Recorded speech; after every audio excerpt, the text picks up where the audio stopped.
we thought it would be super fun to record some videos for you guys, for some art and some music that you can do while you're at home. So here we go. All right, you guys, since it's the month of March and we have already celebrated St. Patrick's Day, I thought it would be really cool if we learned about 3 instruments. Some of them are Scottish instruments and some of them are Irish instruments. So let's check them out. The bodhrán is an old drum that has existed in Ireland for centuries, but it's a fairly new instrument. It was first introduced in the 1960s, but it didn't become popular in the Irish culture until the 1970s. This ancient frame drum is traditionally made with a wooden body and a goat skin head. It's played with a double-headed stick. Let's see what it sounds like.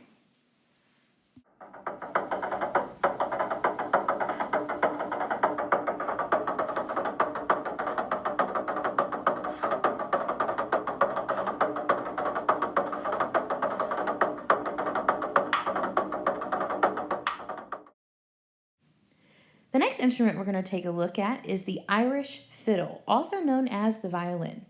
The fiddle is the most commonly played instrument in Ireland. The Irish fiddle is one of the most important instruments in the traditional repertoire of Irish music.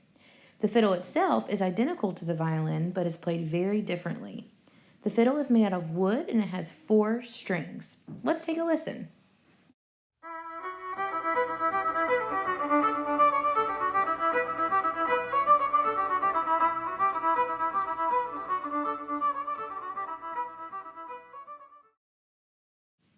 Our third instrument is the bagpipe. The bagpipe is traditionally a Scottish instrument.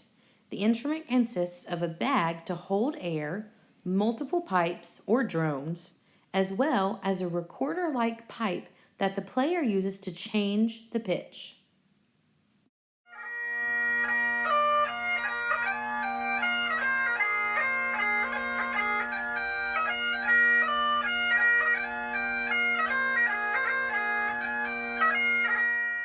Aren't those neat? I hope you enjoyed them. Now, since we kind of talked about Irish and Scottish instruments today, I am going to take us over to Miss Walters, and she has a special treat for you guys. Here we go.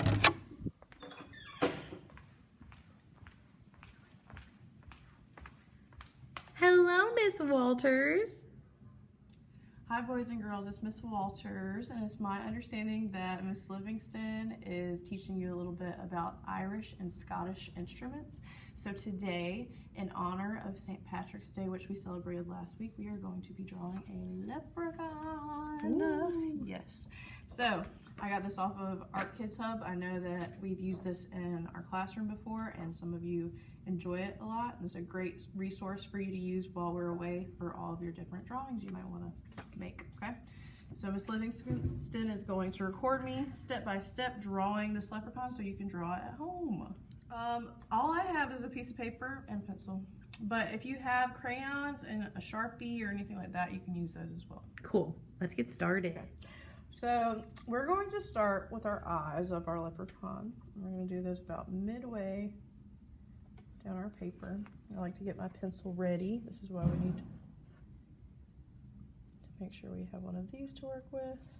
Feel free to pause the video at any time. And then we're going to bring our leprechaun to life. So we're going to add a little glisten to his eye. So we're going to do a curved line inside here and a curved line on the other eye, and then a smaller curve across, okay?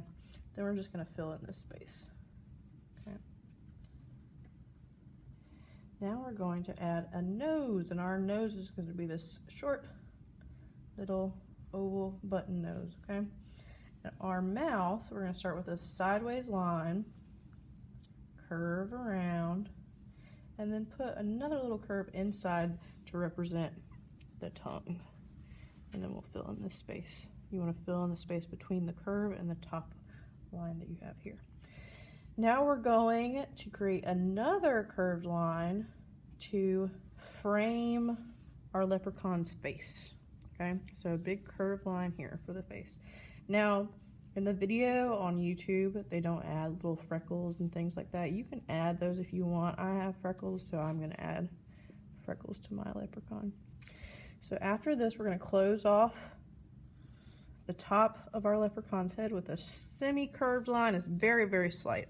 Almost can't even tell. And then we're going to move on to our ears. So our ears are going, oh, just kidding. We're not gonna move on to our ears. We're gonna move on to our beard.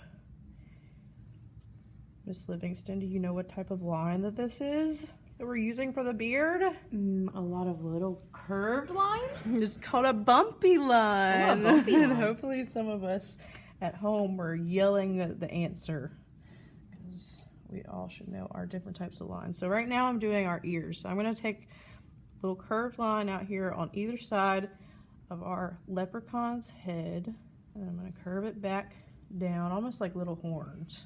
But they're just pointy ears. Okay.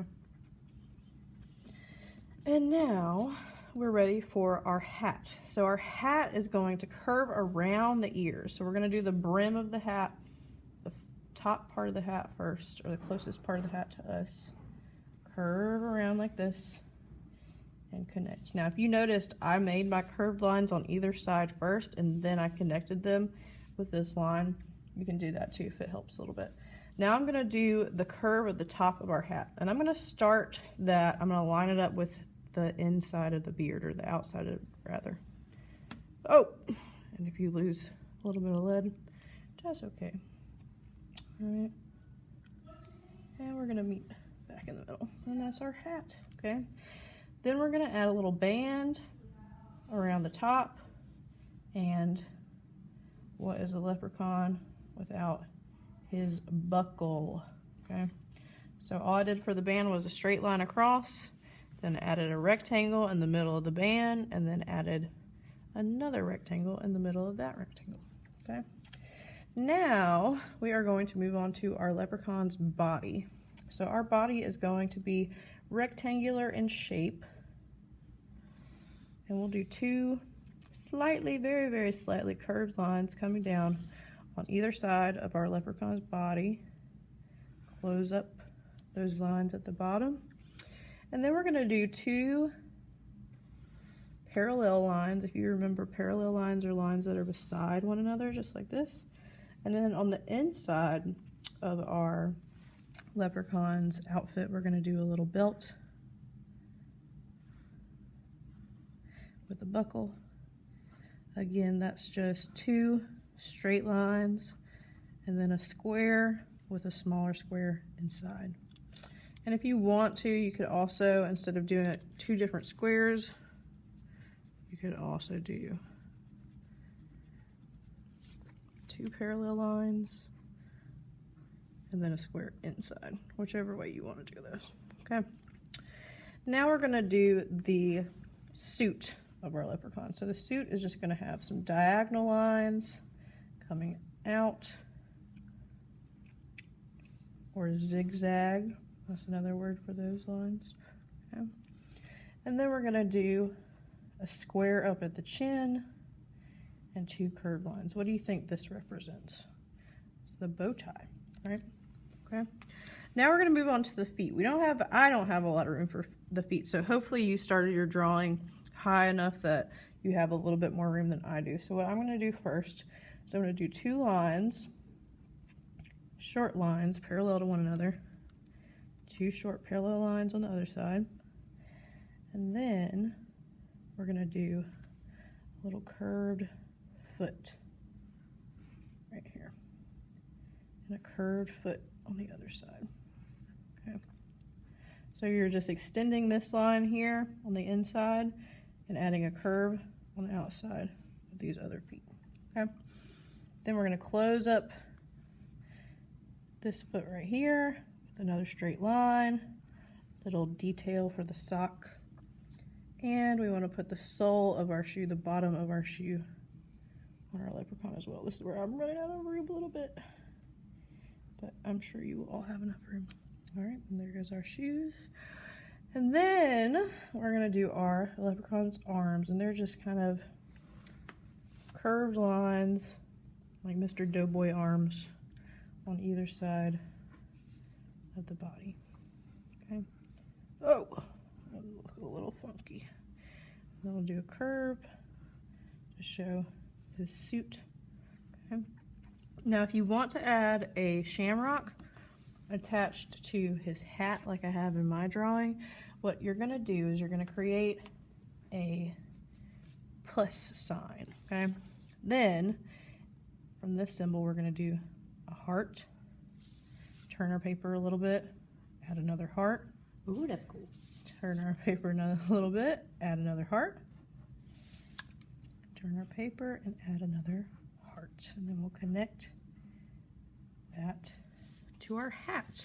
Oh, then you have your leprechaun. Now, if you have a Sharpie or a black Crayola marker at home, you can go back in and outline your entire drawing, fill in those spaces that we talked about so that it can look like my final. Ooh. And then you can go in color and upload it to the, ask your parents maybe if they'll let you upload it to the Facebook page, the Pomeranian Harmony Facebook page, and we can see your drawings. Yay. Thank you, Miss Walters. You're welcome. And if you would like Miss Livingston to participate in the next guided drawing with me, let us know in the comments. Thanks for watching our video, you guys. We miss you so much, and I can't wait to see your drawings. See you next time.